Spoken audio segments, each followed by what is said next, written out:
لیکن ہم یہ چاہتے ہیں کہ اس ملک کے اندر بہت محنت کر کے بہت قربانیاں دے کر جو ہے وہ اتحاد و اتفاق کی فضا قائم ہوئی ہے، اور اس کو متاثر کرنے کے کسی بھی حربے کو جو ہے وہ ہم اس کی بھرپور مذمت کرتے ہیں۔ کہ ملی یکجہتی کونسل اس پر باقاعدہ 2009 میں ضابطہ اخلاق جاری کر چکی، جس پر پوری اصلاح یعنی ملی یکجہتی کونسل کی تمام مذہبی جماعتیں اس پر کاربند ہیں۔ اس کے علاوہ پیغام پاکستان کے طور پر تمام مسالک کے علماء سے دستخط لیے گئے اور اس پر اتفاق رائے پایا گیا، ٹھیک۔ اس کے بعد ایک یعنی مخفی انداز سے یعنی چھپے دروازے سے جو ہے وہ چوری کے دروازے سے ایک اقدام کیا گیا، اس پر جو ہے وہ سر دست، چونکہ ہم سمجھتے ہیں کہ یہ ایک ملک کو خلفشار کی طرف لے جانے کی ایک سازش ہو سکتی ہے، لہذا ہم نے اپنے ملت جعفری کا موقف پیش کیا ہے۔ اس کو ملی یکجہتی کونسل کے پلیٹ فارم پہ جو اسے اٹھایا جائے گا اور مختلف اتحاد و وحدت کے فورم پر جو اس چیز کو اٹھایا جائے گا، اس لیے کہ ہم سمجھتے ہیں یہ ملک میں مزید فرقہ واریت کو ہوا دینے والا ایک اقدام۔ دیکھیں، یہاں پر بات اہل تشیع یا اہل سنت کی نہیں ہے، مسئلہ یہ ہے کہ قرآن و سنت جو اس پاکستان کے آئین کی بنیاد ہے، اس کو مد نظر رکھا جائے کسی بھی قانون سازی کے اندر، ٹھیک۔ دوسری چیز، ہم سمجھتے ہیں کہ اس ملک کے اندر بہت پیسہ لگایا گیا، بہت قوتیں جو ہے وہ ملوث رہیں اس ملک کے اندر شیعوں کے خلاف غلیظ گمراہ پروپیگنڈے کرنے میں۔ اس ملک کے در و دیوار کو شیعوں کے خلاف بھر دیا گیا، کالا کیا گیا، اور یہ شیعہ قیادت ہے، بالخصوص قائد ملت جعفری علامہ سید ساجد علی نقوی کی دور اندیشی ہے کہ جنہوں نے ملی یکجہتی کونسل کے قیام میں کردار ادا کیا، ملک کے اندر افراتفری کے خاتمے کے اندر مثبت کردار ادا کیا، لہذا اس وقت ہم سمجھتے ہیں کہ پاکستان کے خلاف سازش ہے۔ اس کے چونکہ براہ راست جو ہے وہ ہمیں شکار بنایا جانا مقصود ہے کچھ لوگوں کا، لہذا ہم نے سب سے پہلے آواز اٹھائی ہے، لیکن یہ پورے پاکستان کے خلاف ایک سازش ہے۔ ہمارا خطہ کتنا حساس ہے، یہاں کی حساسیت کو بھی مد نظر رکھتے ہوئے ایسے ٹائم پہ ایسے بل کا پیش کرنا، جیسے کہ اس وقت ہمارا ملک عزیز پاکستان کن مشکلات سے دوچار ہو رہا ہے، مالی مشکلات، اقتصادی معاملات ایک طرف، اور یقیناً یہاں ہم سمجھتے ہیں کہ یہاں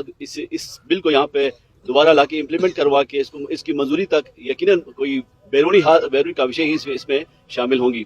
ہم گلگت بلتستان میں ہم شروع سے امن کے دعوے دار رہے ہیں، ہم ہر وقت یہی ہمارا وتیرہ رہا ہے کہ ہم نے ہر چیز پہ پہل کی ہے، اور ہم یہ نہیں چاہتے کہ گلگت بلتستان ایک بار پھر ان فرقہ وارانہ تعصبات کی بھیڑ چڑھ جائے۔ ایسے بلاد اگر آ جاتے منظور ہوتے ہیں جن کی وجہ سے یقیناً کسی بھی فقہ کی توہین ہوتی ہو، ہمیں بالکل منظور نہیں ہے۔ ہمارے مجتہدین کرام کا فتویٰ سب کے سامنے ہے، مقدسات اہل سنت والجماعت کی جو بھی مقدسات ہیں ان کی توہین حرام ہے۔ جب ہم حرام کا لفظ استعمال کرتے ہیں تو اس کے بہت ہی وسیع معنوں میں استعمال ہوتا ہے لفظ، تو ایسے موقع پہ اس کے باوجود ایسی بلاد کا پیش ہونا اور منظور ہونا یقیناً ہماری تشویش کا باعث ہے، اور ہم اس کو یکسر مسترد کرتے ہیں۔ کسی مسئلے کی یا کسی فرقہ واریت کے حوالے سے یہ بات نہیں ہو رہی ہے۔ اس پاکستان کے اندر ہم چاہتے ہیں، کیونکہ ہر ہراول دستے میں اس لیے ہم ہیں کہ ہمارے خدا کا لاکھ لاکھ شکر ہے کہ پاکستان بنانے میں اور پاکستان کو بچانے میں ہمارا بہت بڑا کردار ہے، اور ایک بہت بڑے 72 سالوں سے ہم لاشیں بھی ہماری گر رہی ہیں پورے پاکستان میں، اس کے باوجود بھی ہماری کوششیں یہ ہیں کہ کوئی ایسا عمل، کوئی ایسا حرکت جس کی وجہ سے پاکستان پھر دوبارہ جل جائے، اس طرف ہم کسی کو جانے کے لیے ہم اجازت کبھی نہیں دیں گے۔ کیونکہ یہ بل دیکھیں نا، میں تعجب اس بات پہ کرتا ہوں، ہمارے بڑے بڑے جید علماء، ہمارے فقہا، مراجع تقلید، سب نے کہا کہ اہل سنت کے مقدسات کی توہین حرام ہے، تو پھر کوشہ کنار سے کسی ذاکر یا کسی فرد کی بات کو اچھال کر پھر اس کو تشیع کی طرف نسبت دے کر حملہ کرنا، مجھے لگتا ہے یہاں یعنی پاکستان دشمن، اسلام دشمن، اور اس ملک کے اندر جو ہے وہ فساد پھیلانے والے، استعماری ایجنڈے پہ کام کرنے والے چند چھوٹا سا کوئی ٹولہ ہے جو متحرک ہونا چاہتا ہے۔ انشاءاللہ تعالی ہم سنی شیعہ سب مل کر، یہاں جب بات آتی ہے صحابہ کی تو ایسا نہ ہو کہ لوگ ہم صحابہ کے احترام کرتے ہیں، صحابہ سر کے تاج ہیں، صحابہ کے خلاف کسی نے کچھ نہیں کہا، ہم مقلد ہیں، ہم تقلید کرتے ہیں، جب مجتہد نے کہا ہے ہم کون ہوتے ہیں کہ کسی کے مقدسات کو، لیکن ان کی یہ مسلم بات ہے، جب ہر مسجد میں الحسن والحسین سیدہ شباب اہل الجنہ کی جو آواز بلند ہوتی ہے تو وہ کبھی بھی یزید جیسے کو مقدس سمجھ کر اس کی توہین کے زمرے میں لانا کوئی گوارا نہیں کر سکتا۔ اس لیے یہ ایک مثال ہے، اور کئی مثالیں ایسی ہیں۔ انشاءاللہ تعالی ہم اس تحریک کو نہ فقط اہل تشیع کے، اہل سنت کے بڑے بڑے اچھے اکابر اس وقت موجود ہیں پاکستان کے اندر بھی، اور وفاق میں بھی اس وقت ہمارے علماء قائدین اس وقت آپس میں نیچے بیٹھے ہوئے ہیں. انشاءاللہ تعالی یہ پروسیس میں ہے اور ہماری کاوشیں اور سب آپ صحافی حضرات بھی اگر مثبت کردار ادا کریں گے تو انشاءاللہ تعالی ملک ایک بار پھر چلنے سے بچ جائے گا. اس طرح بل پاس ہونا ایک تعجب کی بات ہے. یہ باقاعدہ ایک سوچے سمجھے ایک سازش کے تحت جو اس پاکستان کی اس وقت جو حالات ہے جلتے کے اوپر کیا ہے جی تیل کی مانند ہے یہ.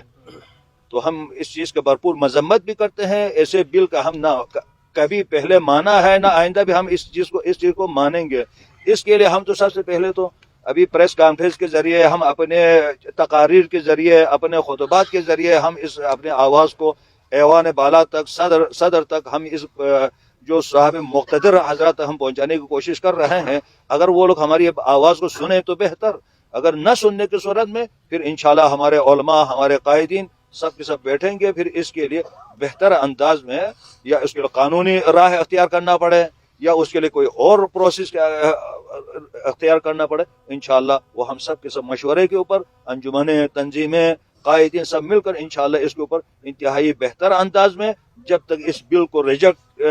رتی کے ٹوکری میں نہ پھینکے انشاءاللہ ہم خاموش نہیں بیٹھیں گے.